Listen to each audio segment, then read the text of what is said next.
Try to. Oh, there you are. Hi, Hi. how's it going? Good. How are you doing? Good. Sorry, I have a very awkward setup at the moment. No, it's all right. Trying to optimize for the doodle part, but sometimes that And means this part doesn't look as good. yeah, yeah. We'll turn the Period. camera. We'll turn the camera off soon.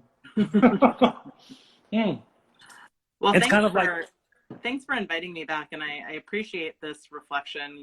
It's the year is winding down. I think people are kind of in a mode of reflecting on what has happened and reflecting on what they want their 2022 to look like and beyond. And I think it's a great moment to pause and chat about that. and you were saying earlier to me about astrologically, this is a great time to do it as well. It, is that it was because it was a new moon? Was that it? I don't really know as much about it. Oh, I'm sorry. My phone did a weird thing. What did you say? Oh, I was saying astrologically, you were saying that this was a good time as well. Yeah. So there's tomorrow there's a new moon and a solar eclipse. Mm. Usually solar eclipses or eclipses in general tend to be a little bit chaotic, and it's not usually recommended to kind of plan a whole lot, but tomorrow's actually a really good time to do that. Tomorrow's a really good time to cleanse your space if you're into that. If you have any kind of sage or incense, clear the energy out of your space. Tomorrow's a good day to sort of think about what things that are not serving you anymore, what habits you have that you want to let go of, what things you don't want to carry with you in the new year. Mm. And then start kind of really setting your intentions about what you do want, because I think there's a portal opening, and what is it that you want to clear away and create space for? What do you want to invite in? So tomorrow's a really good day for thinking. Mm. That's making me think about. I wonder if there's ways to also make collective predictions and not just individual predictions within Yeah. astrology. I imagine that the politicians and aristocracy in the old days used to use astrologers to kind of figure out larger, you know. Yeah, I can't speak so much to the collective, but yeah, certainly, if you are a person who is, more collective minded and are someone who really enjoys thinking about bigger picture and doing bigger picture visioning, absolutely is a time for thinking about what kind of world you want to see and how you are going to contribute to creating that world. Yeah. So I think let's go ahead and start doodling. Yeah. And for those of you who are new to Doodle with me, 30 minutes of idle chat and aimless drawing is our motto. And what that means is that you are always welcome to doodle, make marks on paper. It doesn't have to be a masterpiece. In fact, don't put that pressure on yourself. No one wants that anymore anyway. And just take the time to, check in, hear what we're saying, and comment to each other. Let's make a little community here for the next half hour. Okay? Only a half hour, though. No more community after that. Sorry, all right. Community ends at 5:38 p.m. Yes. All right. All right. Here we go. I've run out of paper, so I think I'm just stuck with this yellow stuff here. And just to remind you, too, it's usually the bottom half of your paper and the top half of my paper will show up. Yeah, I'm trying to adjust my camera angle here. Now, we work together in another capacity. I actually have met you only once in person. It's true. It's so crazy to think about. Wild. Huh? I said, which is kind of wild, yeah. It is. It's the future. It is the future. It's funny. Ryan, I don't know if you're into Star Trek at all. Oh, yeah. But I have, my spouse, Peter, recently picked up watching Next Generation last year. And I had these wild moments where I'm like, this weird gadget contraption in this episode is that's Siri. Like, or this Yeah. thing that like they're using. I was like, this exists. Like, this is kind of crazy to be watching this show from the 70s and actually like living that reality. You know, it might not have been exactly that, but like, wow, it's been very trippy to watch. No, I agree. I mean, I've seen it even more, um, just just even to see it go from what computers used to be to what computers are now. And Mm-hmm. I think there's always been people who are interested in like trying to predict a future based on the present. Some people, I think, maybe create futures based on present problems, and then I Yeah. think other people kind of, it's a way to I mean, for me growing up, I feel like I technology was always considered what the future would be about. Mm-hmm. But there were like TV shows when I was a kid. There was a TV show based on the film Logan's Run. Okay. Uh, it was a TV series, a short-lived TV series. I forget. I think it was just called Logan's Run. But there was also in Space 1999, which was another television show. It was the moon base Alpha gets unhinged from its orbit and flies into space. So it's not really a spaceship they're on; it's actually the Mm-hmm. whole planet. But Oh, wow. in these shows, there was technology, but the technology was kind of taken for granted. You know, Mm-hmm. it was normalized. You know, but there were other things like social norms that were being talked about. Lots of lots of things that were like about um, people losing their individuality, Yeah. um, or confusion about gender and based on like what they would do with costuming. Or and I Mm-hmm. find those super fascinating. Like that there were some social tensions in the the 80s and 90s and even the 70s. Yeah. Well, I mean, we could say that every generation is dealing with this stuff. But anyway, I guess for me, I always look at the future as kind of a reflection of the present, Hmm. you know. I think that's a really good way to think about it. Um, we we had a really amazing guest on our podcast recently, and he is an indigenous person from Peru, and he was talking about like the kind of Peruvian cosmology, and in sort of their worldview, the idea is that the future is behind us and the past is in front of us. It's kind of a Oh, reversal. So the future is always trying to catch up to us, and we're always kind of looking into the past, and not in a like and I don't get the sense that it's in a like nostalgic way per se, but it's more about um, the past as a sort of returning to the kind of the kernels of who we are. These very uh-huh, uh-huh. basic, essential things um, that we kind of came into this world with, and kind of our life journey is really about returning to that and finding the way back to that. So I thought that was a super interesting perspective.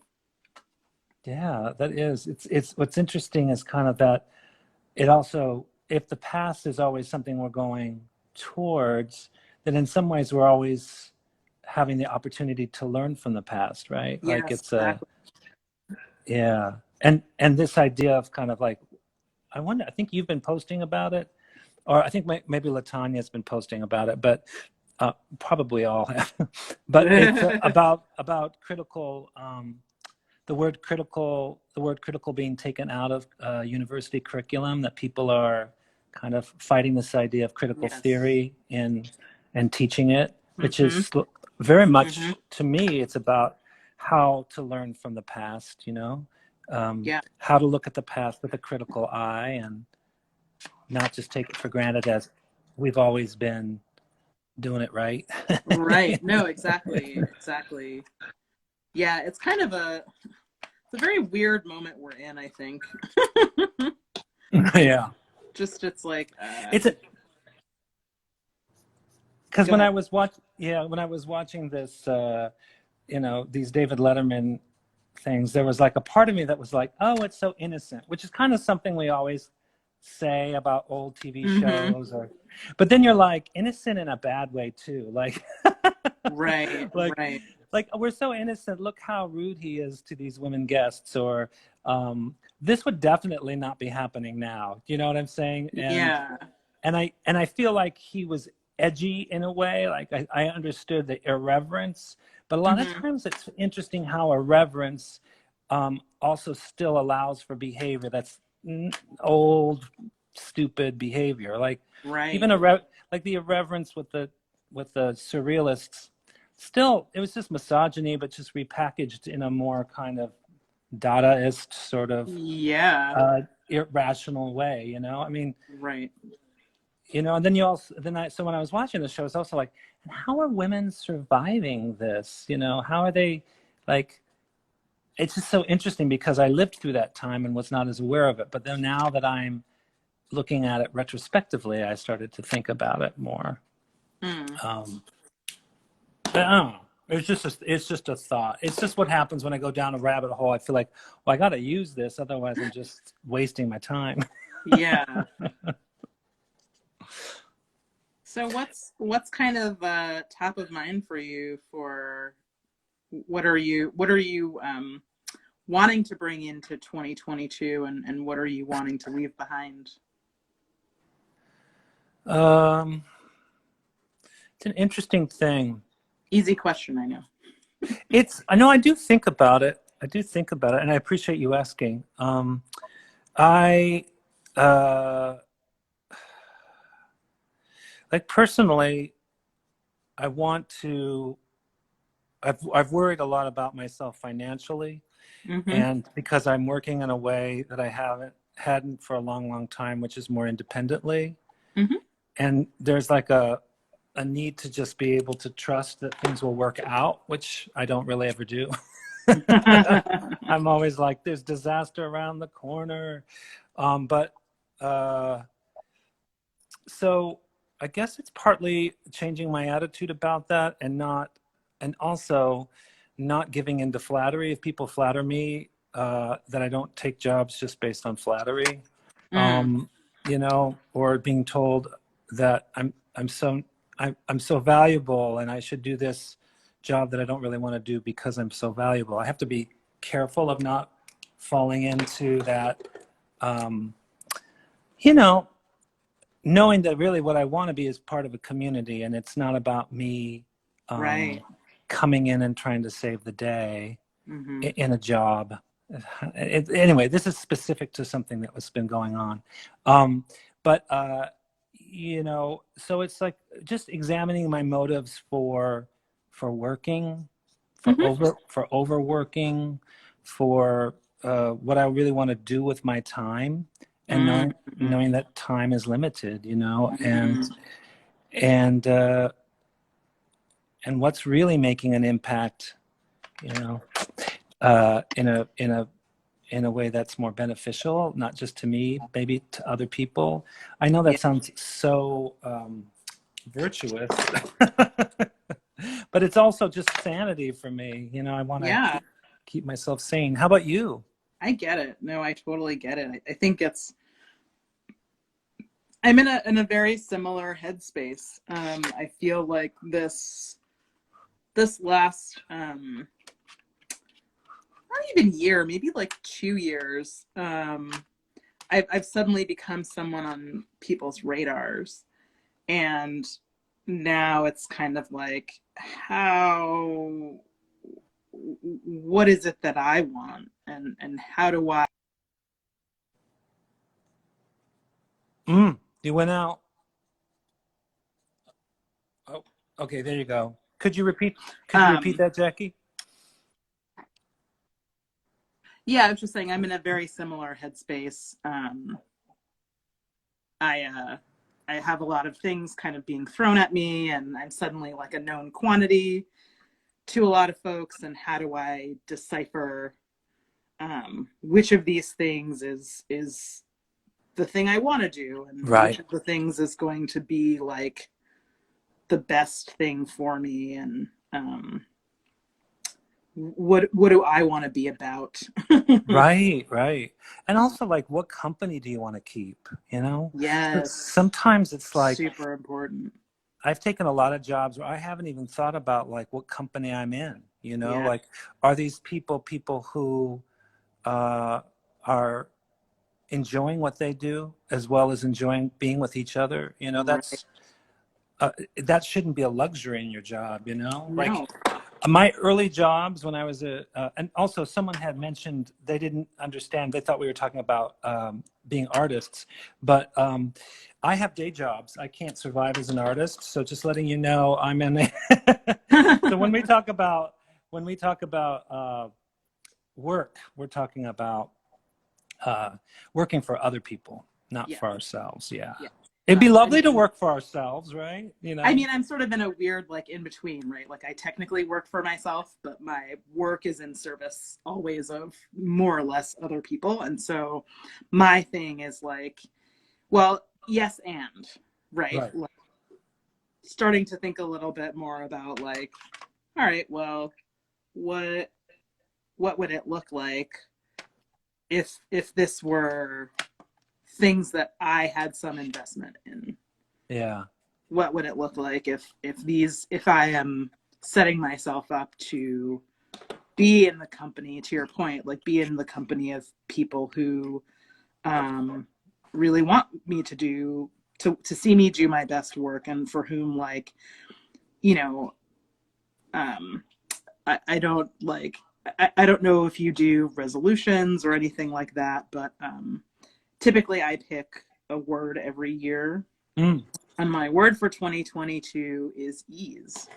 I'm really trying to like not do hard things. And I don't mean hard as in challenging. I mean, I'm a person who just thrives on challenge, but there's good challenge and then there's unnecessary challenge and unnecessary struggle. And, what does that look like?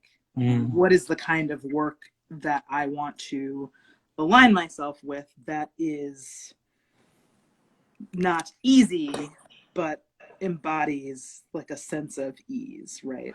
Right. I think it's just, yeah, that it's pleasurable work, that it's that the time that you spend on it feels worthwhile, you know, Right. that you're with people who, while it may be challenging, still maybe are doing it together. Mm-hmm. You know, those are the things I think about. But I also find it interesting that we started to talk about the future and we landed in talking about work. And I find that interesting because I'm wondering if in the future work will change. Like, could it be possible that people won't have to work because in work for other people? I mean, we could, it's like, can you imagine a future without actually working? You know, Oh can yeah, we? I absolutely can. And I think, who was that, like, was it Kynes, that famous economist who said, by now like no one will be working because machines are going to be doing all the real work and everyone's just going to be like chilling. Yeah. And I do think that world is, and the sad reality is, I will say as an aside, like we are actually the opposite of that. Like we are working a lot more than people did in his time. And I think it's about, intentional choices, right? Like I think we need um, to build a world where, we still need some kind of government. We still need some kind of way to organize our society. And the question for me is like, what are we organizing our society around? Right. What are those? If we are going to say people are we going to say people are valuable regardless of what their capacity to be productive is? Then there needs to be some shift in the way that we develop policy, in the way that we basically, I think we're seeing a lot of those issues playing out right now, which is that like ultimately we need a society that actually cares about people, Right. and values human life regardless of the dollar amount you can place on someone's life expectancy. Right, right. Um, I mean, it's basically, you know, some Marxist analysis there, yeah. which is that that Yes. that recognizing labor, recognizing value as a human being, and not just in how you function within a system, Yes. and that we're kind of facing some of those same questions, I feel like, and I also feel like this idea of withholding labor is really interesting because a combination of things like burnout, people Hmm. burning out in their jobs, or people just getting laid off and not going back to work or figuring out other ways to make money. You know, Hmm. it's this interesting time where, you know, people are looking at, oh, how do you grow your own food? How do you become Yes. self-sufficient? Yes. Um, how do we not depend on professionals, but learn to use the resources we have to help ourselves? You know, it's an interesting thing because, I mean, when I Hmm. say not depend on professionals, I mean people developing networks where they and their friends create their own health insurance as opposed to have to, Right. um, you know, pay really large bills for things. And it might mean, uh, it, it's, I don't know. I just, sometimes I think the interest in magic and kind of healing and some of the more earth-based, um, spiritual practices might also be related to this, Yeah. uh, taking one's own life into your own hands in an Hmm. interesting sort of way, you know, uh, because it Definitely. kind of has to be if no one else is going to help out, right? Yeah. I mean, Yeah. No, if we're not going to have if we're not going to have governments that have policies that recognize that human life, to live in a nation, where human life is valued and supported, and people's potentials are valued and supported, then people are going to have to do it from themselves, and it might look very different. mm. You know, I mean, I don't know. Now I'm starting to just talk out of my butt, but, um, you know. No, I think that's a really valuable perspective, and I think there's this interesting, you know, momentum around like there are people who are doing really awesome things just from their own ingenuity, and some of those things are working and they're working really well, but that's kind of counter to capitalism. Right. So, you I, know, and unfortunately, like those are the sort of things that aren't getting the attention or the funding or, you know, whatever that they deserve. in terms of your understanding of history, have there been times where people have? I mean, I'm not assuming you know every aspect, you know, all history, but I just do wonder if there's times where people kind of dropped. I guess people have dropped out of society in different ways and in different times, and have had to kind of create their own systems in every time period. But I just wonder. I'm just thinking of success stories that could lead to futures. You know. Yeah. I mean, I can't think of anything off the top of my head, but that's like, thank you for that little research side project because Yeah. I would definitely would want to look into that. Yeah. I just, you know, utopias are really interesting to me. That people Mm, can't, you know, people create their own utopias, and, uh, so that it's not just about surviving, but actually thriving. You know, yeah. and and I'm so curious about that. I mean, I did read this book, and I'm forgetting the author's name, but it was called Drop City, and it was very much about um, a group of people who are, you know, who were part of a collective commune, and it talked a lot. It wasn't idealistic. It was actually, you're in the heads of people who are in the Hmm. commune, and they're incredibly competitive and bourgeois, even though they are Yeah. anti-bourgeois. They're like you're all this stuff. So it's kind of like, how do you undo the programming, Yeah. you know, and will and if we don't undo it, is it going to undo us, you know, or undo ourselves Right. anyway, you know, like just certain things won't work. I mean, Well, well, I think the kind of classic sort of example of like the negative side, right? Like you have all these cults, right? Like these, you know, groups who are trying to create these, you know, utopic conditions where things are sort of fair and equitable. But we all know how those work out. Yeah, I sometimes think I just in term yeah, like sometimes in music it's interesting, which is and I don't know a whole lot about music, but I live with a musician, and so I kind of glean knowledge off of him. Mm-hmm. And sometimes I get the sense that when people go back to certain music as an influence, but do it in their own time, Mm-hmm. that it it's not, and they're not trying for perfect, but more through just inspiration, that Mm-hmm. they invent new kinds of music by going Yeah. back to older music and reinterpreting what that could mean now. Mm-hmm. And so in some ways I love that, because it's not utopic, although nostalgia can be very um, dangerous, but more a reinvention of what we like about our past in Yeah. order to make a future.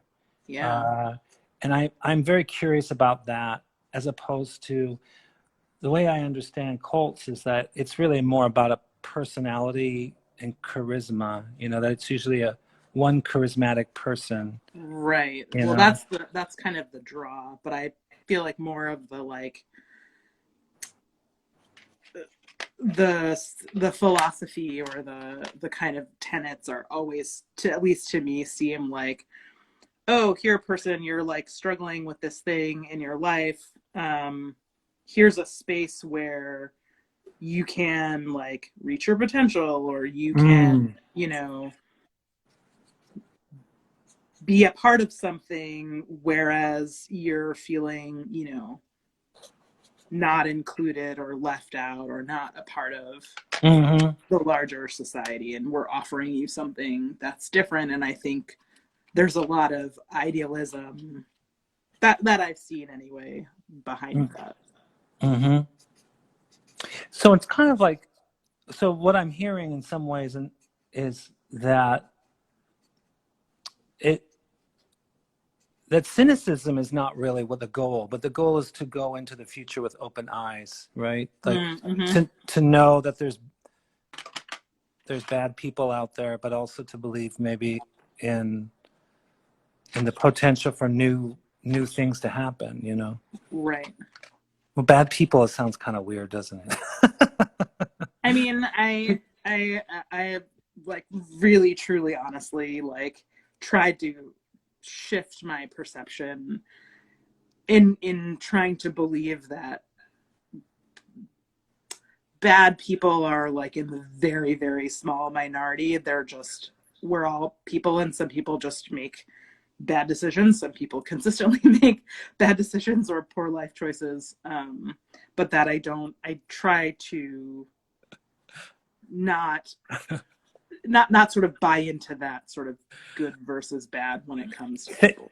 Thank you. I think for I'm a little embarrassed because I think I just ran out of vocabulary, and so I ended up going to Yeah. default. Yeah, which is maybe a big part of the future, is to develop new vocabulary. Yeah. But And I think that's already happening. I mean, I think I think a lot about what I experienced as a young person that I had no language for, and now, you know, 20 years later, 30 years later, like, oh, there's language for that. I can articulate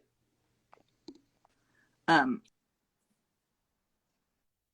I can articulate things that happened that would have only made sense to me, but that I didn't would never have had the words to talk about. right, yeah, I agree. There's a lot in terms of sexuality and gender that and mysticism and all kinds of things that I was experiencing as a young person. I had no words for, and Yeah. I think I kind of retreaded back into saying this kind of good and bad thing, because I was thinking about a former president, and Mm-hmm. you know, the Pollyanna would be like, well, maybe he'll turn a corner. Maybe there'll be an opportunity for that he'll take to do something that's good for people, or, Mm-hmm. and then there was just a constant, no, that's not going to happen. But then again, in his own point of view, he may have thought he was doing good. Right. I So mean, yeah. again, I would sort of say that's in the, half a percent, 0.002% of the population that one might arguably say, like, that is a bad person. That is someone who consistently makes very poor decisions, who makes, it possible for a lot of harm to be done to other people for no actual reason. So, I think an argument can be made in certain cases, but yeah, I think there's just watching and witnessing the evolution of thought and language, to me, has been just, I think, one of the most exciting parts about being alive right now. Mm-hmm. Yeah. And as a historian, I mean, what did you focus on in terms of history? U.S. history, sort of late 19th century, early 20th century, somewhat Latin American history, like all over the place. That was more of a broad undertaking, but yeah, those are sort of my areas of specialty. But like, it's becoming sort of the interesting thing that's becoming very apparent to me is that everything that, like, we kind of complain about, and rightfully so, and everything that we're like, ugh, why did we have these rigid social norms? It's all the Victorians' fault. I know. They're the ones who were so prudish, and everything has to have a proper place and a proper name, and you can't do this if you're this person in society, and you can't act like that, and you can't dress like this. So they really screwed us over, man. It's an interesting thing because in some ways, from an artist's point of view, and I look at a lot of Victorian culture, this just out of a curiosity, and it does seem like there's an obsession with death, an obsession with the control of life, which probably led to more interest in science and scientific controls and structures to control people. And so I had this conversation with a friend of mine, Zoe, who was on last week, and which was, she was talking about power, and I was saying it's almost like I don't say power anymore to describe this. I say control. It's people who are obsessed with control and obsessed with figuring out ways to control things, and and if we give into it, that's their power. And sometimes you have to give into it because they're in charge of the laws and and have physical control of you. And there are real consequences. So. It's easy just to make it all theoretical, but it isn't. And but it has helped me to understand that the issue for me has been control, based on my experiences in museums and seeing basically a community of people and all the different ways that they try to, it's a microcosm for me in museums, and all the different ways that they try to control behavior, try to act as a collective, and how control becomes part of that instead of a way of creating another kind of system of trust as opposed to control. Very true. Very true. Can we create a system of trust in the future? That's the, how will people, is technology going to make us trust each other more? Not likely. I mean, I don't know. I'm maybe projecting or speculating too much, but. Well, that's part of it. We can speculate, I mean, the thing is, you've got a background where you can kind of have some informed speculation. None of mine is informed at all. Well, I mean, I don't know about that.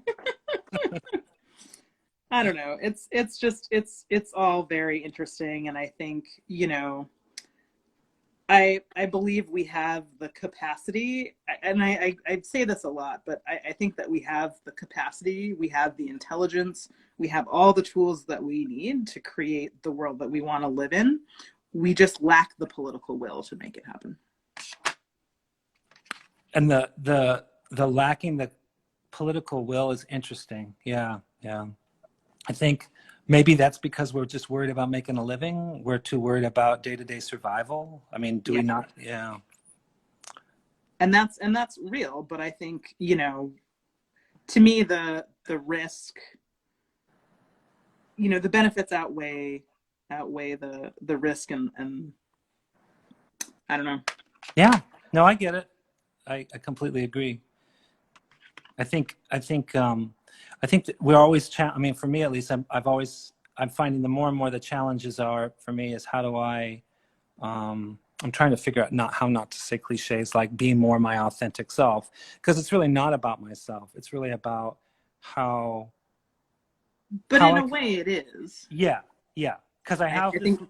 yeah, because my life is a medium, and and how do I use this medium in the best way I can, Mhm. because I'm not going to be here forever, and I don't pretend that I am. So every moment, how do I use this every moment to make the world maybe different, not only for myself but for whoever I'm in a relationship with, you know. I Mhm. don't I don't know. I mean, that sounds like an all-powerful way of thinking, but in some ways I think it is real to Yeah, I mean, yeah, it's about, you know, how you show up in the world. right. And if you're showing up in a way that is, you know, not doing harm to other people, or, you know, you're carrying yourself in a way that shows that you're um you see the value in other people, and, you know, you value certain things, and you make decisions based on those values. I think that that contributes to, you know, building the new mothership, you know. Right. So what you're maybe we are the future. Yeah. Maybe we are also the children and we make a brighter day. What's the to, Whitney to, Houston to song? quote Whitney To Houston. quote Whitney Houston. Yeah, I mean, Whitney brought an amazing gift to us. absolutely, You know, absolutely. amazing. So I think on that note, Yeah. we started off with an agenda to talk about the future, and we ended up talking about Whitney Houston. But you know, what Well, can you? Why not?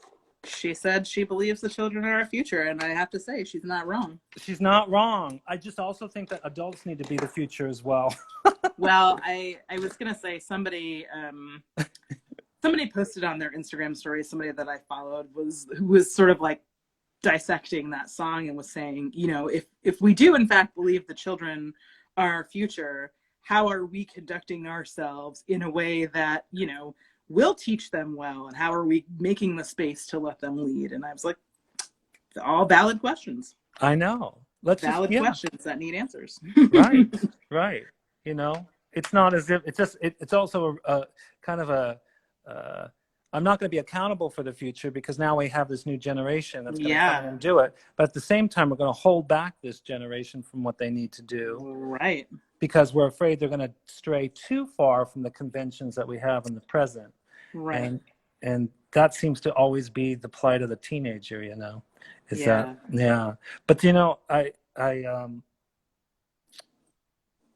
I'm really curious to see if there are teenagers that will question the cultures that are made for them to consume and create ones that are far more exciting. And so I'm always interested in like, what are people creating that's not Mm. being that's not consumable but more you know, authentic. You know, Yeah. yeah. Yeah. For sure. We may not find that on Instagram, but I think it's TikTok is the where the good stuff is happening these days. That's what they say. Yeah, yeah. And I've been watching it. Um, I'm trying to believe it. Um, that is our time. So let's So see. fast. I know it goes by fast. But oh, I like what you. I like. It's almost A like little kaleidoscopic action. I like it. Yeah. Liking all the colors. Thanks, Jackie. It does go by. You just kind of feel like we get warmed up, and then it's time to. Andrew, I appreciate you. I'm team no elf on the shelf. So. Oh, your not team. Not a fan. What's that? Andrew says, I mean, I'll join the cult, but only if we never allow elf on the shelf. That elf is stressful. And I said, I agree 100%. Oh, yeah. The elf is a panopticon. It's basically. Yeah. Oh, my God. Totally. You're introducing a police state to your children. Why would you do that? I know. Let's retrace the elf. If maybe is it from the 50s or is it Victorian? Maybe it's the Victorians again. Probably. Right. Probably. Thanks, Jackie. I really appreciate it. Thanks, Ryan. Yeah, this is always fun. Yeah. All right. Thanks everybody that joined us. Thank you, everybody. So just to let you all know, I try to, this is free. This is for you. Come every Friday if you can. Don't ever come again. Whatever you decide is right for you. No, you should come back. You should come back. There's always something happening. Yeah. So I got a little snippy, sorry. But just to let you know, this is 30 minutes of idle chat, although we always get to something a little more than idle. Let me tell you, there's no idling here. No. But aimless drawing, which I completely support and hope that you do all the time. Because you always stumble upon something, right? So thank you for joining me and Jackie, and thank you. This is our last month, so make sure to come if you can. If you're new to Doodle with me, we'll be here until January 7th, and then that's it. So hope that I see you all again, and thank you for coming back, Jackie. You're a great guest and a nice, great friend. So thank you. Oh, same, Ryan. Happy weekend, everybody. Yeah. Bye-bye.